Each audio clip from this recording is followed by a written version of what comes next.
News bell network మీడియాకు స్వాగతం.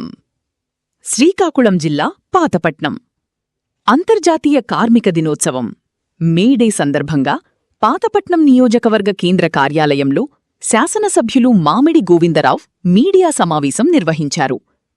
ఈ సందర్భంగా ఆయన కార్మికులకు శుభాకాంక్షలు తెలుపుతూ కీలక వ్యాఖ్యలు చేశారు. రక్తాన్ని చెమటగా మార్చి దేశ అభివృద్ధిలో కీలక పాత్ర పోషిస్తున్న కార్మిక సోదరులందరికీ వందనాలు. కార్మికుల హక్కుల కోసం ఆనాడు మహానుభావులు చేసిన పోరాట ఫలితమే నేటి కార్మిక చైతన్యం అని కొనియాడారు. టీడీపీ పార్టీ ఆవిర్భావం నుంచి కార్మికులకు పెద్దపీట వీసిందని, పార్టీ జెండాలో ఉన్న చక్రం గుర్తు కార్మికుల శ్రమకు చిహ్నమని ఎన్టీఆర్ గారు నిర్ణయించారని గుర్తుచేశారు.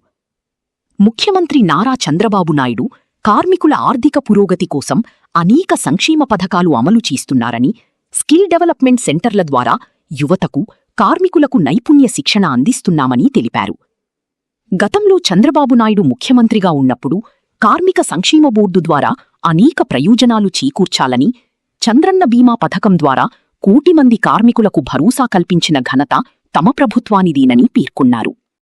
కాదు, మొన్ననే ఉచిత బస్సు విధానం పెడితే ఇబ్బంది పడుతున్నారండి.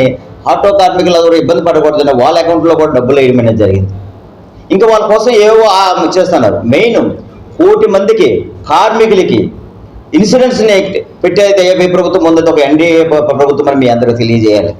అంటే నేను ఒక కార్మికుడిగా నాలాంటి మీరు ఒక్క ఆలోచించారు. మెయిన్ ఇంపార్టెంట్, ఈ తెలుగుదేశం ప్రభుత్వంలో, ఈ ఎన్డీఏ కూటమి ప్రభుత్వంలో నాలాంటి కార్మికుడిగా రోజుకి 22 రూపాయల జీతాన్ని చేసిన ఒక కార్మికుడిని తీసుకుని వచ్చి ఈ రోజు ఒక ప్రజాప్రతినిధిగా ఒక పాతపట్నానికి ఎమ్మెల్యే చేసే ఘనత ఒక తెలుగుదేశం ప్రభుత్వం కూడా అందరికీ తెలియజేస్తున్నాను.